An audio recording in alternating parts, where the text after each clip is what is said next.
Bonjour à tous, merci de participer à notre webinaire. L'idée de ce webinaire aujourd'hui, c'est de décrypter pour vous l'instrument PME du programme Horizon 2020.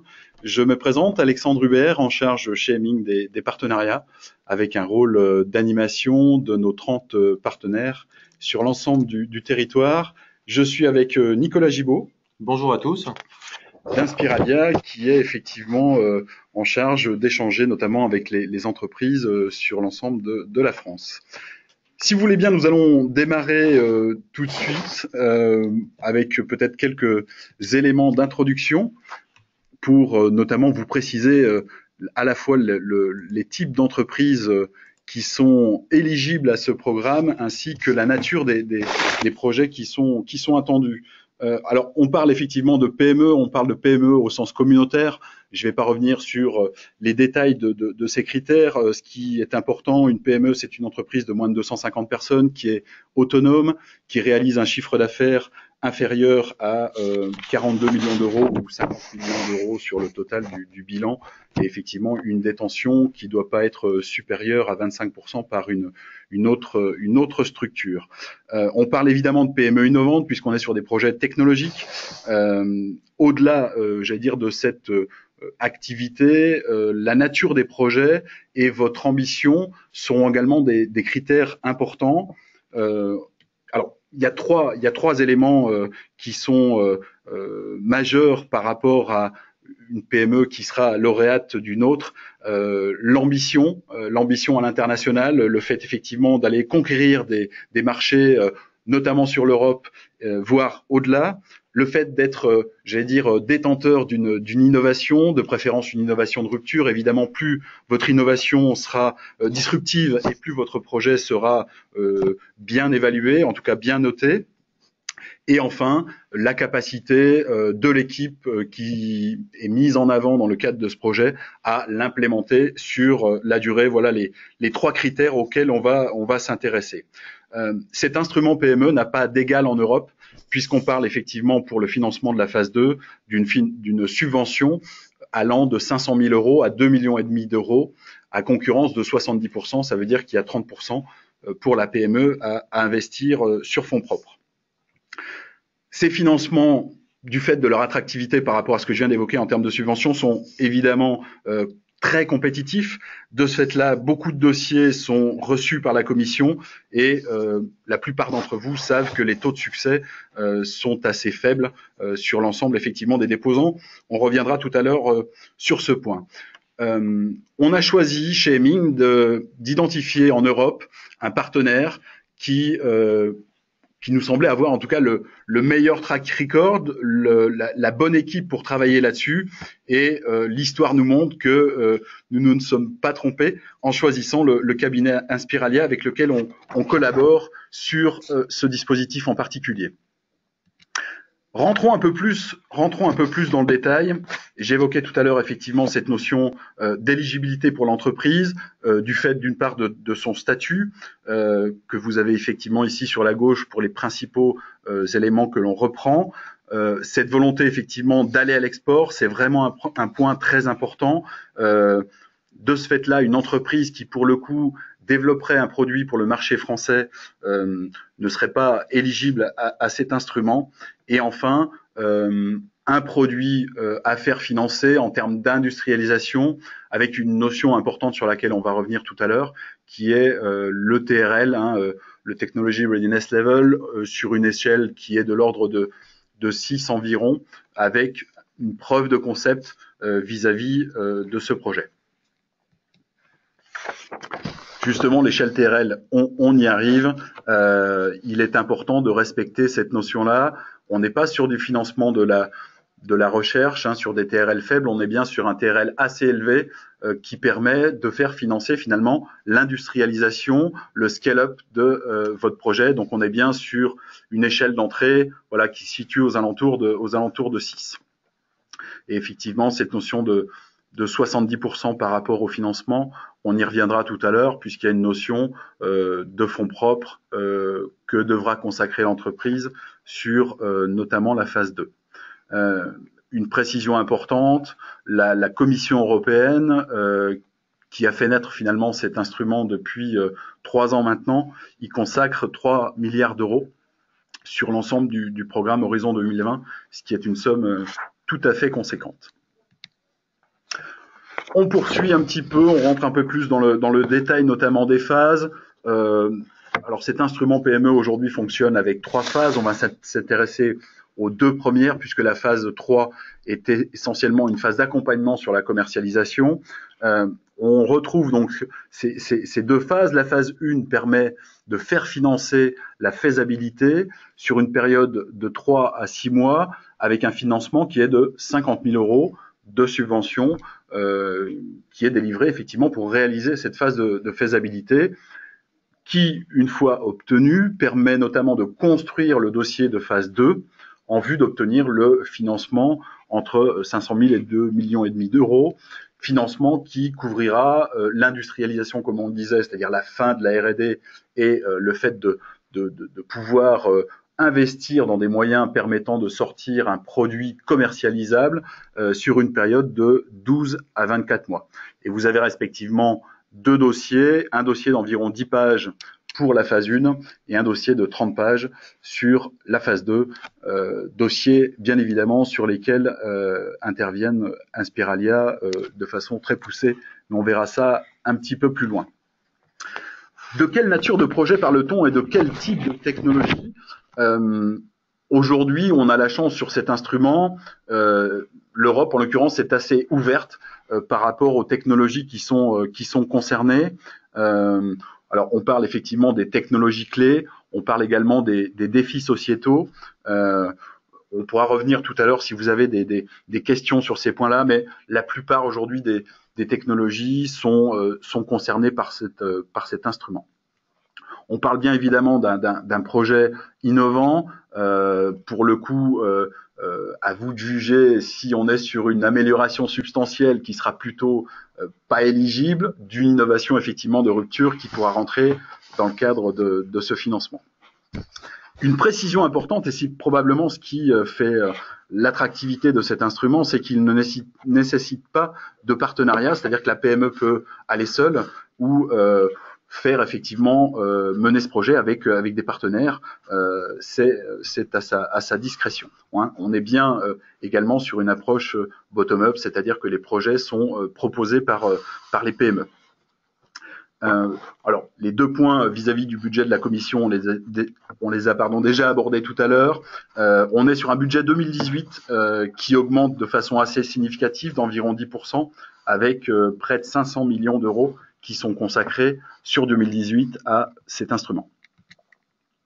Si on revient sur les fondamentaux, en tout cas sur les éléments qui feront la différence lorsque vous soumettrez votre projet auprès de la Commission vis-à-vis notamment des évaluateurs, voilà, on a bien 3 éléments très importants.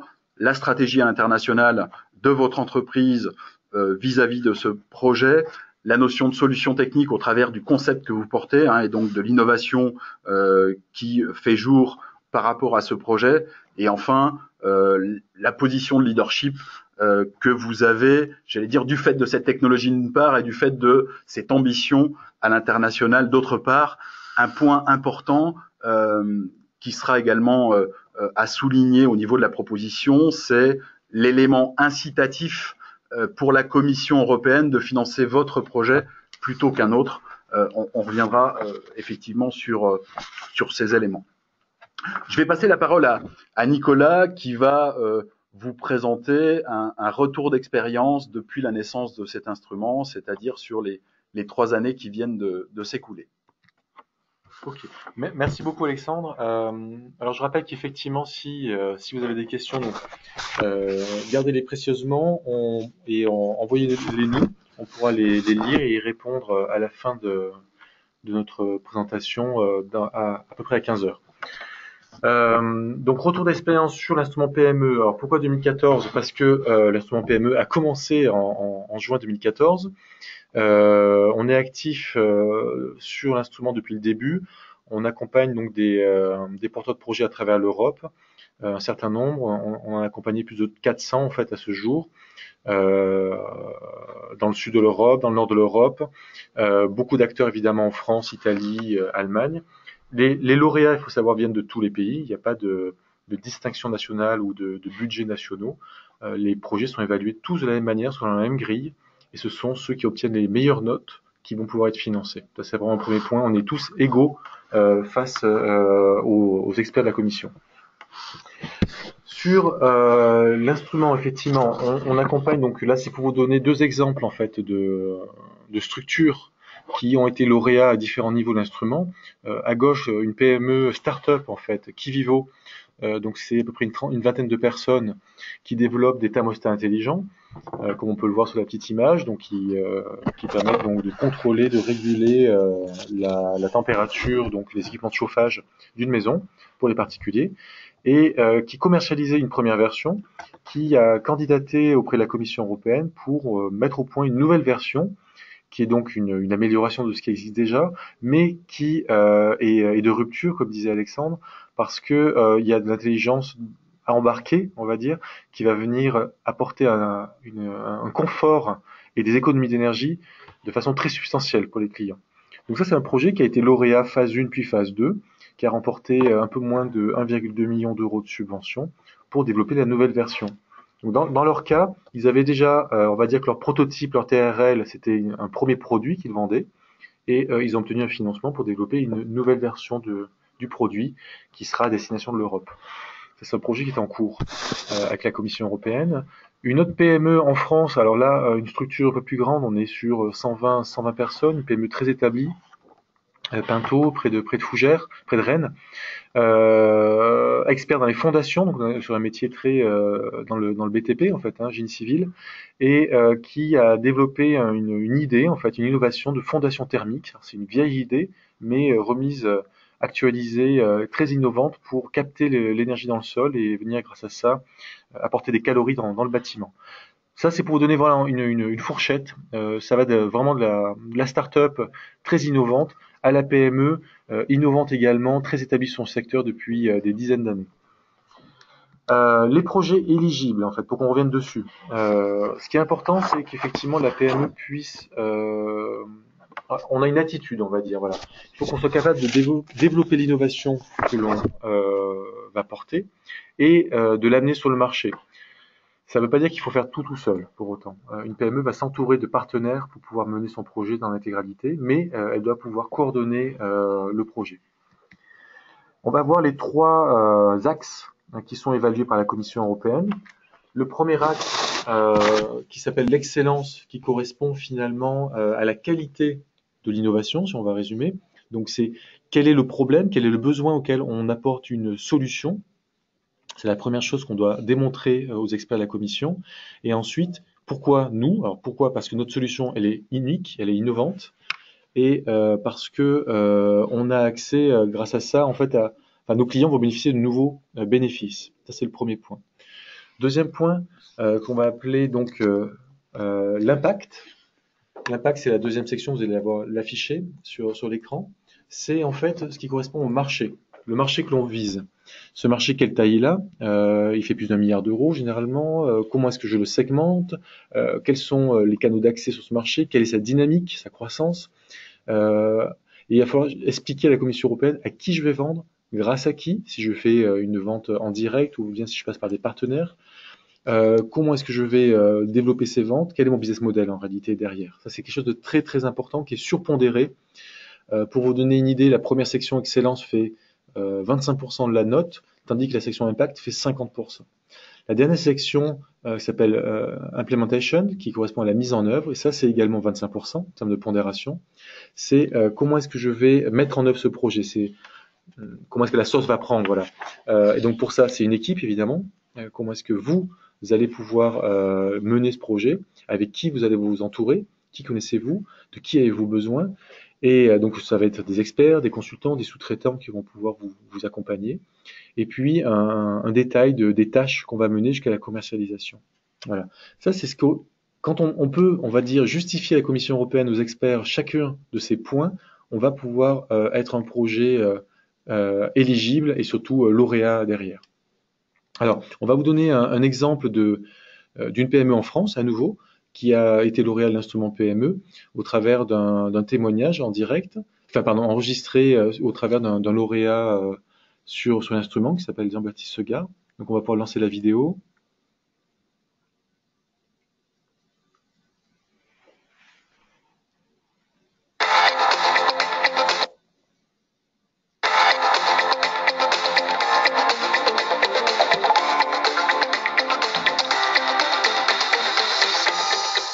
Bonjour, Jean-Baptiste Segard, je suis le fondateur d'EPitender, qui est une société qui a été créée en août 2012.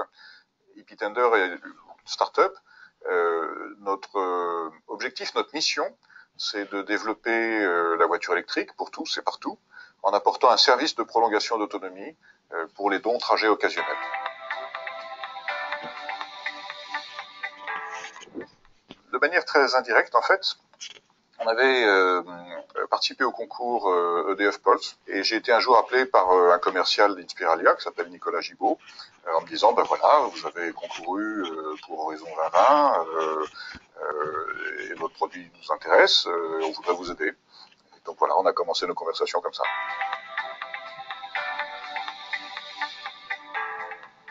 Inspiralia nous a aidés lors du deuxième dépôt du projet Horizon 2020 à faire un meilleur projet. On avait fait un premier dépôt en octobre 2014 avec un autre consultant et le résultat avait été correct, mais pas du tout suffisant pour gagner. De notre côté, on a fait un travail de simplification technique. Puis Inspiralia nous a beaucoup aidé par leur connaissance approfondie de ce que c'est que Horizon 2020 PME. Mais donc Inspiralia, c'est ce qui nous a aidé à passer de 10e à 2e. Oh là, l'objectif était tout simple, c'était gagner Horizon 2020 PME phase 2. Aussi simple que ça, je pense qu'Inspiralia nous a effectivement permis d'atteindre cet objectif. Inspiralia a un immense avantage d'être très international. Et ça, je pense que c'est un vrai atout. Et puis, ils sont pluridisciplinaires, c'est-à-dire ils ont une vraie compétence technique, c'est-à-dire qu'ils mettent des consultants qui ont a priori une compétence technique dans le domaine concerné. Alors les objectifs futurs, en fait, sont ceux qu'on a présentés dans le dossier tout bonnement et de manière très cohérente. Ce dossier consistait à partir d'un démonstrateur, à arriver à faire une pré-série, faire un pilote, c'est-à-dire une expérimentation à toute commerciale, mais à toute petite échelle, et d'être au pied de la commercialisation. Notre prochain objectif, c'est de vraiment avoir des constructeurs qui fassent des homologations de voitures en série pour pouvoir tracter une remorque, c'est-à-dire à la fin, c'est une condition nécessaire pour pouvoir utiliser EPitender, puisqu'EPitender est une remorque, et d'arriver à progressivement passer du pilote à une petite commercialisation autour du pilote, et puis d'essaimer et d'avoir des points de location dans différents pays européens, dans différentes régions du monde.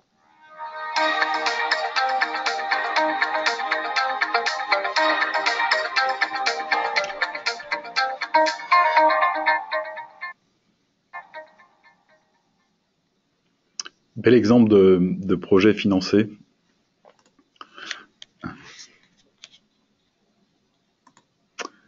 Bien. Revenons en fait aux éléments sur l'instrument PME et notamment à la description des phases 1 et des phases 2.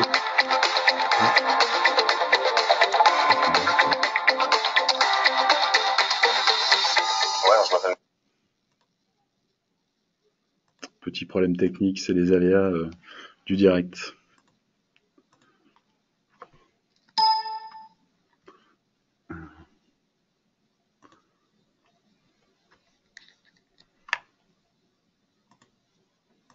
Parfait. Donc effectivement, sur les étapes clés en fait d'un instrument PME. Ce qu'on veut vous montrer ici, c'est pas forcément de rentrer dans le détail, mais c'est vous montrer qu'est-ce qui est important, en tout cas dans la constitution d'un dossier. Le résultat, c'est un dossier papier, comme disait Alexandre, d'une dizaine de pages pour une phase 1, de 30 pages pour la phase 2. Mais pour arriver à ça, il y a un certain nombre d'étapes à mener. Et ça, c'est ce qui est fait au travers donc de la validation du projet. Tous les projets qu'on accompagne chez Inspiralia doivent être validés, prévalidés chez nous par un comité, et ensuite seulement on peut travailler dessus. Il y a une réunion de lancement qui permet donc d'évaluer l'agenda de travail ensemble, de fixer l'agenda de travail, et puis ensuite de préciser les éléments clés de la proposition. On va également regarder est-ce qu'on a besoin de mettre en place des partenaires, parce que comme disait Alexandre, une PME toute seule peut déposer un instrument PME, mais on peut aussi vouloir travailler en consortium si on le souhaite. Ce n'est pas obligatoire, mais on a des lauréats qui ont déposé à 2, 3 entreprises, 3 PME sur l'instrument. Donc là, évidemment, on partage le budget global là-dessus, jusqu'à 2,5 millions d'euros. Et ensuite, il faut également travailler donc sur le business model dont on parlait, le business plan qui va être présenté à la commission. Ce que souhaite la commission, c'est que la PME, à la fin du projet, mettre sur le marché le produit et en retire en fait un bénéfice, de la valeur donc au travers d'un chiffre d'affaires, des bénéfices et puis de l'emploi sur le territoire européen. C'est vraiment ça qui va être le retour sur investissement. Ça, c'est vrai pour la phase 1. Et si on prend sur la diapo suivante, c'est la même manière. On va de la même manière mener une mission de phase 2 avec le même schéma, parce que ce qui est évalué par la Commission européenne, vous vous souvenez, c'est ce qu'on appelle l'excellence, impact et implementation. C'est la même chose qui va être évaluée pour une phase 2, avec plus de détails dans la mise en œuvre. Mais on va retravailler sur les partenaires s'il le faut. On va travailler sur une étude de faisabilité technico-économique qui va être soumise à la Commission européenne. Et puis préparer une stratégie de propriété intellectuelle s'il le faut, et puis ce qu'on appelle les work packages, qui vont être la description du projet d'un point de vue technique qui va justifier le besoin de financement. Alors, aujourd'hui, nous, ce qui nous semble vraiment effectivement important, en tout cas ce que nous disent nos clients, c'est le fait qu'on ait des équipes expertes, mais expertes dans le sens où on va être capable de traduire, entre guillemets, de faire le pont entre l'excellence technique de nos clients et puis les investisseurs que sont en fait qu'est la Commission européenne aujourd'hui. On a donc nous des équipes dédiées avec trois personnes qui vont mener le projet sur chacun des projets. On a également aujourd'hui des laboratoires en interne qui nous permettent aussi d'avoir des compétences pointues dans certains domaines qui peuvent être pertinents pour quelques projets. Et puis aujourd'hui, on s'appuie quand même énormément sur ces centaines de références, donc qui nous permettent d'avoir on va dire des méthodes clés qui nous positionnent un petit peu en avance sur les projets. Merci Nicolas pour ces précisions. Quelles sont les prochaines échéances, les prochains appels à projets? Oui, alors effectivement, l'instrument PME fonctionne par appel à projet fermé. Il faut savoir qu'on peut déposer notre proposition quand l'on veut. Elle sera évaluée au fur et à mesure, mais les résultats sont publiés à date fixée. Donc la prochaine échéance est au 8 février. Ça veut dire que les projets seront publiés quelques semaines après ça, donc fin mars. Donc une mission, il faut savoir qu'on s'y prend assez tôt. Donc 8 février, ça paraît loin, mais en réalité, ce sont des missions, nous, que l'on lance ce mois-ci, en fait, dès le mois de décembre. Ça permet d'aborder la notion d'agenda global sur un projet. Oui, l'instrument PME a beaucoup d'avantages, on a l'habitude de dire. Hein. Il est non dilutif, il n'y a pas de royalties, etc. Mais il a un cadencement en soi qui est long. Ça veut dire que entre faire une phase 1, une phase 2, donc il faut déposer sa phase 1, il faut une évaluation de la commission. Ensuite, on exécute la phase 1 quand on est lauréat de cette mission-là, et ensuite on dépose cette phase 2. Tout ça mis bout à bout, ça prend entre 1 et 2 ans sur des projets, typiquement. On peut avoir quelques projets à la marge qui vont faire ça plus court, en 10, 11 mois, mais il faut prendre une moyenne plutôt aux alentours de 12 à 18 mois en moyenne sur les projets. Alors comment Inspiralia arrive à mener ces projets? Quelles sont ses ressources? Bon, au niveau de la structure, en fait, donc Inspiralia est une structure effectivement internationale, donc basée à Madrid. Pour autant, l'Espagne, c'est peut-être 15% de l'activité aujourd'hui. On est beaucoup plus actif en dehors de l'Espagne, comme je disais plus tôt, que ce soit en Allemagne, en Italie, en France. Donc beaucoup de nationalités dans dans nos équipes. On essaye de parler la langue de chacun des pays. Hein. Quand on est en Israël, on parle hébreu. Quand on est en Suède, on essaye de parler suédois le plus possible. Des équipes dédiées techniquement. On a beaucoup de docteurs en interne. On a également une structure qui fait que nos équipes sont capables de parler le langage technique et beaucoup on va dire, le langage business, entre guillemets, que des gens qui sont avec des MBA, énormément. Singularité dans l'organisation. Alors, effectivement, pour clôturer sur Respiralia, donc on est une structure qui a deux pieds finalement. Le premier qui est l'instrument PME, on va dire, sur lequel on a beaucoup aujourd'hui de projets financés, avec plus de 80 millions d'euros de phase 2 financée.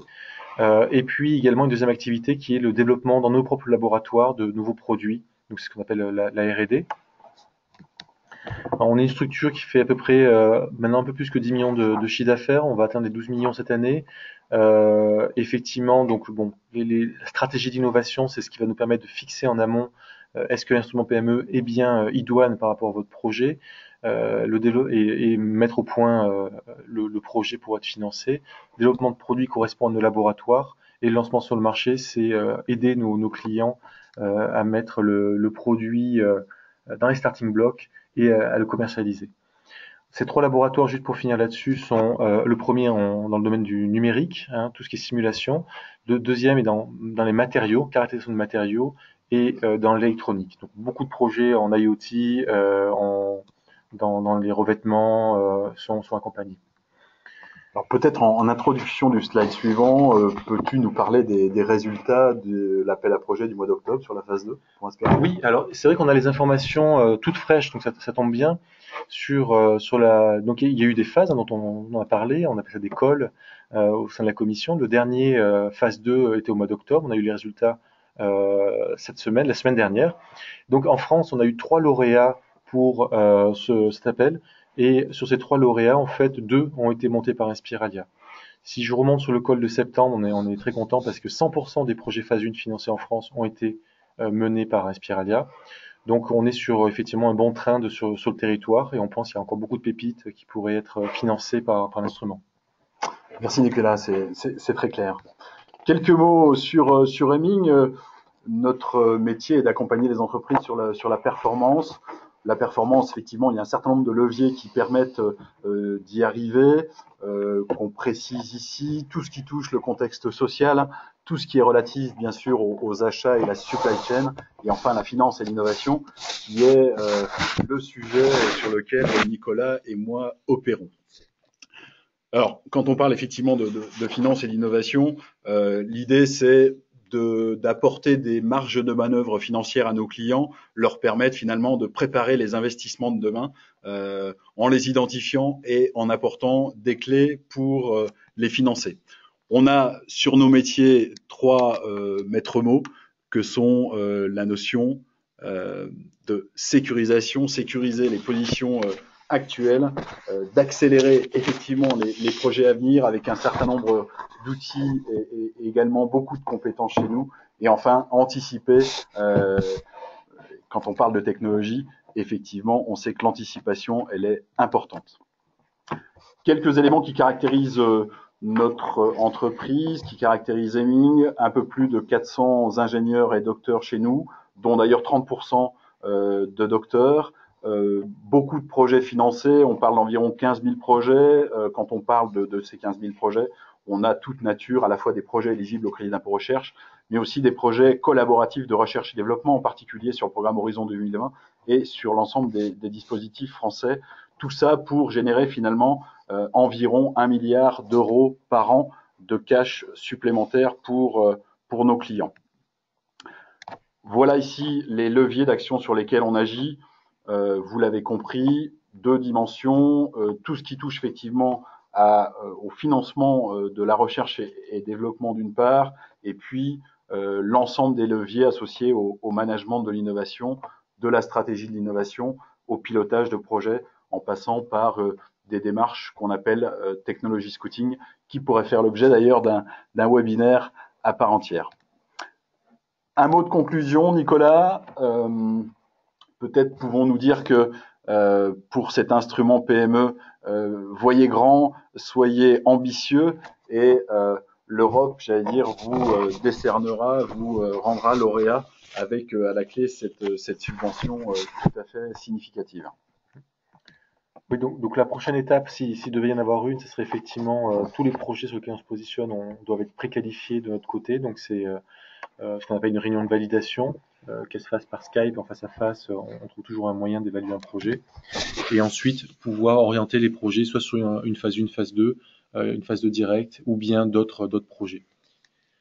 Donc, prochaine étape, ce serait quoi? Ce serait de se rencontrer finalement, en tout cas d'échanger sur votre projet avec grand plaisir. Ouais. Alors, quoi qu'il en soit, à l'issue effectivement de ce webinaire, nous allons d'une part vous transmettre cette présentation et puis vous proposer d'échanger avec chacun d'entre vous de vive voix en petit comité de manière à peut-être répondre aux spécificités que vous avez et en tout cas s'intéresser et échanger ensemble sur votre projet en particulier. Je ne sais pas si vous avez des questions, mais en tout cas, nous pouvons y répondre. Donc oui, il y a une question effectivement sur la présentation. Est-ce qu'elle sera disponible?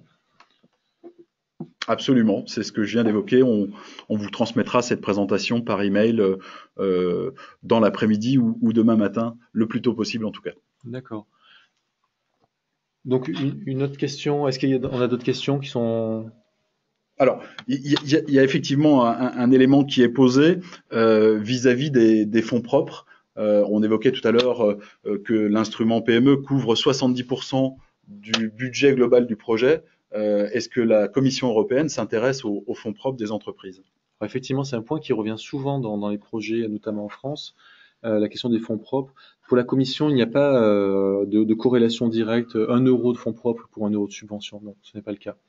Il y a peut-être un autre point qui est important, c'est 70% du projet est financé par l'instrument PME. Les 30% restants peuvent être des aides, hein. On a des clients chez nous qui ont obtenu des subventions, d'autres subventions et qui sont venus compléter en fait le projet. On en tient compte quand on monte le budget total. Ouais. Alors, une autre question, est-ce qu'on peut déposer directement en phase 2?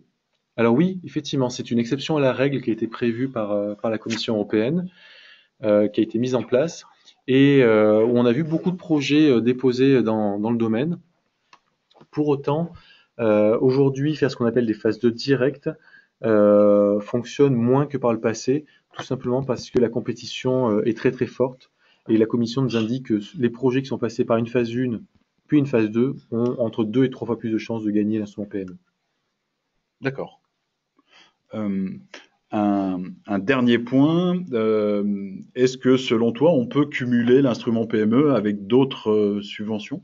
Oui, alors ça revient effectivement à ce qu'on disait tout à l'heure. Si, mettons, on a obtenu, ça arrive très souvent, on a été lauréat d'une subvention nationale ou même un fonds FEDER, je ne sais pas, on peut tout à fait cumuler, mais il faut faire attention évidemment à la règle qui est de ne pas toucher 2 fois 1 euro pour la même tâche. Évidemment, on va être payé 2 fois pour la même chose, mais on en tient compte dans le budget lorsqu'on va le monter. Et on va donc exclure tout simplement la subvention qui a été obtenue. Et le budget est suffisamment large dans l'instrument PME pour pouvoir trouver des sources de dépenses, entre guillemets, à être financées. Il faut peut-être une précision, l'instrument PME permet de financer les étapes techniques, mais également des étapes de business développement qui doivent être prévues pour pouvoir vendre. Parce que le but, c'est que vraiment à la fin du projet, vous vendez. Et donc pour ça, il faut faire ce qu'on appelle la pré-commercialisation. Et ça peut être soutenu dans le cadre de l'instrument également. Alors, il y a effectivement un point qui est abordé par rapport au fait de déposer une phase 2 directement sans passer par la phase 1. Alors, comme vient de le souligner Nicolas, c'est effectivement tout à fait possible. Ceci étant, on sait que par expérience que le fait de déposer une phase 1 préliminaire augmente le taux de succès de la phase 2 par 3, plutôt multiplie le taux de succès de la phase 2 par 3, d'où le fait, pour nous en tout cas, et de manière très naturelle et logique de fonctionner sur la phase 1 puis sur la phase 2. Alors, je lis une autre question. Si le développement international concerne principalement des territoires hors UE, le dossier H2020 peut-il être octroyé? Donc, c'est une très très bonne question. Effectivement, la Commission européenne regardera ça d'un œil très positif. Vous n'êtes pas obligé de vendre que sur l'UE. Et si, mettons, votre marché principal est d'abord en Amérique du Nord ou en Asie, je ne sais pas, il n'y a pas de souci en fait. Il faut effectivement, et même c'est une condition que à terme, dans votre produit puisse s'exporter à un moment quelconque, peut-être pas tout de suite, mais en année 4, en année 5 derrière. Ouais. Sachant que la volonté de la Commission européenne, c'est bien sûr d'aller challenger les acteurs technologiques sur le territoire américain et sur l'Asie, qui sont, j'allais dire, deux bassins technologiques forts. Donc, plus vous serez pointu sur ces territoires et plus l'évaluation, ou en tout cas votre projet, sera bien noté, si je puis dire. Très bien. Parfait. Je ne sais pas s'il y a d'autres questions tout de suite. Non, a priori c'est bon. Écoutez, merci à tous pour votre participation.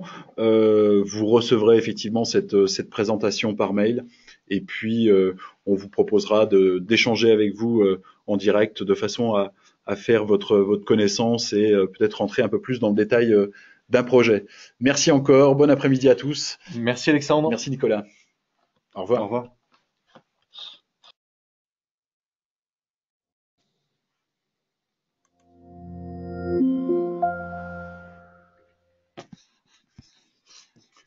Super sensible ta souris.